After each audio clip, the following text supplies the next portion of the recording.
Good morning. Today we will start a new chapter, globalization. Now, globalization is a word derived from global. Global means entire world. Now, the meaning itself is very clear, the globalization. What do you mean by globalization? The first question comes in our mind, what do you mean by globalization? Nothing. If you want, please write it down with me. It means integrating our economy with the world economy. Now understand it properly. What is globalization? Means integrating our economy, means Indian economy with the world economy. Whatever economy in the world it is prevailing, we will have to integrate, we'll have to combine ourselves with them. We will have to be with them. We'll have to interact with them. All right. Then only we can say that we are also globally known. We are also in a global market. All right. Simply I can say it implies interaction of the domestic economy. Domestic means our economy. Domestic economy relating to the production. Whatever we are producing, we can produce and we can sell to them. We can do the trading. If we don't have, we can purchase from them. And the financial transaction, our currency go to their currency and their currency come to our currency. This means our Indian currency can go to their currency and their currency can come to Indian currency. All right. With other countries of the world, all the countries who are listed in WTO, World Trade Organization. Clear? They all will be forming one group and together they will integrate. All right. They will integrate them. So this means this will show the unity in the world. Basically, we can say they can show the unity in the world. In this process of globalization, we become economically interdependent. How? At the global or international level. All right. And remember, this will take us to a different level, to a various different level it will take you. Suppose I'm giving one very good example. Suppose we want to take out the coal and it is a fully fire zone. You know, in India, in Jharkhand, in Dhanbad, we have so many areas which are full of fire zone. All right. Now, in that particular zone, if we want to, because coal is there, then only it is burning. If we want to take out the coal and it is burning, how the workers will go inside? Suppose any nation, they have made such type of instrument, such type of machinery, and we are not aware. It happens many a time. What you are making, what they are making, we are not aware. Suppose we have the globalization, we have the integrity with all the country. What will happen? We can take the benefit of that particular nation by bringing those instruments or those machinery and we can implement it in our own country. And easily we can take out the coal. Easily we can take out the coal. Again, what will happen? This means we understood their technology. We understood their way of going ahead with different era. Because where we are, why we cannot make? How they made? This thinking will be there with ourselves. Now, one very good example I can set. When first time the mobile phone came, that time the call, if you are receiving, you will have to pay money. And the cost of mobile was too much. Today you will not believe. Even Indian made mobile phones we are getting in 500, 600, 700 rupees. How it is possible? How it is possible? Earlier, why it was not possible? This is known as development. We understood others' technology, they understood our technology, and slowly when the mobile from different nation it came to our country, we opened, we saw what is there inside, and slowly improvement took place in our mobile, and today we are also manufacturing that type of mobile.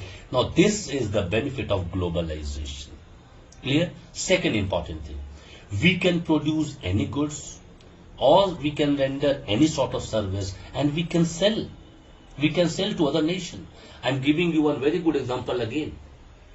International call centers are there. You will not believe they are paying very good pay and perk. Very good pay and perk they are paying.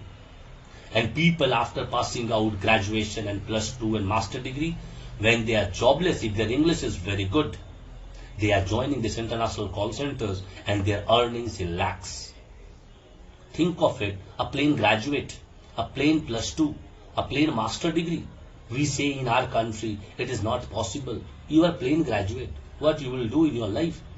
But international calls, yes, I know night duty is there because they are moving ahead 5.5 hours than us. Alright, because of that, alright, sometime night duty, sometimes basically night duty you'll be getting, but at least you are earning something. So this is how we should understand that we can render our service, we can produce our goods and we can sell to the other nation. Third important thing. Similarly, if the foreign investors, they can set up their enterprise in India. If they want, they can start their organization in our country. Alright, and even if we want, we can start our own organization in their nation. Alright, like Amitabh Bachchan, he is having ABCL Limited in a broad country. Alright, Ambani's brothers, they are also having. So what is this one? This is only because of globalization. We are globally known and people are coming and asking us. We are also going and asking them. It's not that only you will be doing whatever you feel like they cannot do. No. It's a two-way game. It's a two-way game. If we can do, they can also do. Alright. Even what we produce for sale within the country, or we can export them. Even you will not believe, go to Darjeeling. 1 tea, you know, chai patti. It is costing more than 2 lakh rupees kg. 1 kg, I'm telling you, lakh and 2 lakh rupees kg. You tell me in India who is consuming all those teas? No one. So where it is going? Why they are producing? It is going to a global market. It is going to a broad country. So we are earning, na? We are earning. Think of it. We are earning. This is the benefit of having a globally known. And how to be globally known? We have to integrate our economy with their economy. Clear? Next. Globalization includes not only movement of capitals, but also laborers from one country to another. Suppose one company came from abroad and he started his business here in our own country, in India, and I am the worker there. If I am a very good worker, I am learning very fast whatever they are teaching. Maybe they can send me to their own nation to learn more and we can come back. So this is also one of the plus point. What? First, I visited their country. Second, I learned their technology. Third, when I'll come to my own country, I can teach the same thing to so many workers. This is the profit of globalization. This is the profit. Clear? Next point. The policy of globalization encourage foreign trade and the movement of labor and capital between the nation. Obviously, if the policy of globalization is there, it will encourage both my nation also, their nation also, in their, not only in the trade, even movement of labor, movement of capitals from one country to another. We can take our machinery to their country, they can bring their machinery to our country. If they don't know our technology, we can teach our technology to them. If we don't know their technology, they will come and teach their technology to them. This is the profit of globalization. Clear? Next is case for globalization. Case for globalization. Now, what are the cases? Clear? Now, first, in your book, it is 4 are given. We will discuss one by one all. The first one is removal of inefficiency. Now, what do you mean removal of inefficiency? First of all, in globalization, it removes all the inefficiency among industries, firms, which become careless in the absence of globalization. Suppose it is inefficient, not working properly, not doing work properly, you can remove them. How? When? How to remove? We are not aware. When globalization will be there. Why? Because we'll come to know their technology and we can adopt. You take example of a Xerox machine. Earlier Xerox machine, if you are placing one paper and you want to take out the printout, you have to press enter, one paper will come out. Again press, one paper will come out. But today, we removed that because it was inefficient. Why it was inefficient? Because one people will have to be appointed there to press the buttons, then only the papers are coming out. But suppose today the machine which is there of Xerox one, you want 100 paper, 100 Xerox paper, nothing to do, screen touch, write 100 and press once the button, 100 paper will come out. What do you mean by this one? This means inefficient was removed, efficient was kept. Now if I am not aware of that particular machine, I will not able to implement. This is how the globalization help. Clear? Second,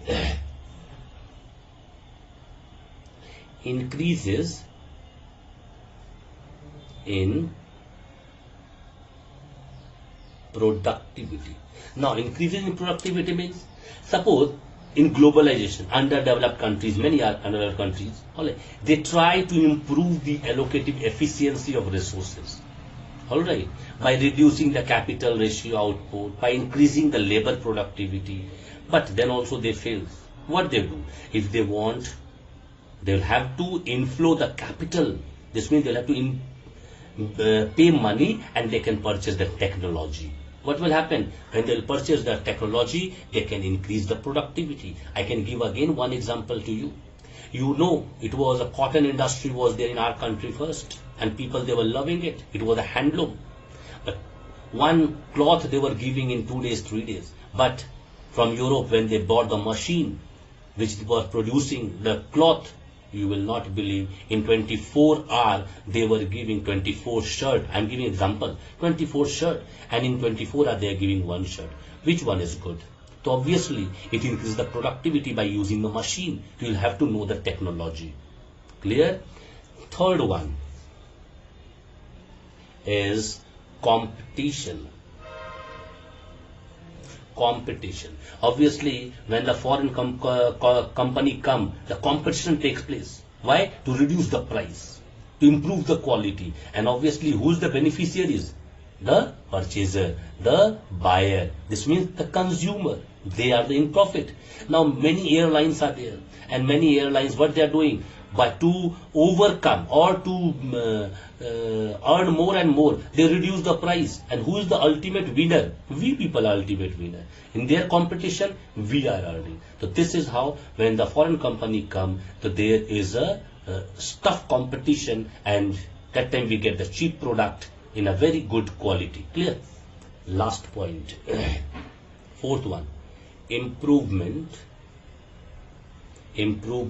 in banking and financial sector.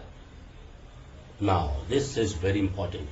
Obviously, the efficiency of banking and financial sector will improve with the opening of the sector in the foreign banks. Now, HSBC, the foreign bank, when they started in our country, we can learn by seeing them. We can start. Even ICICI Bank, it is there in a broad country, which is our bank.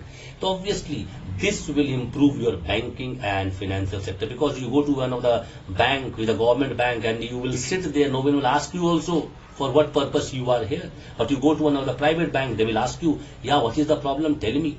So you can understand, when the bank like foreign bank, when they will come to our country and our bank will go to foreign nation, we will learn many things and improvement will take place in both the sector. Clear? Next day we'll start factors enabling globalization.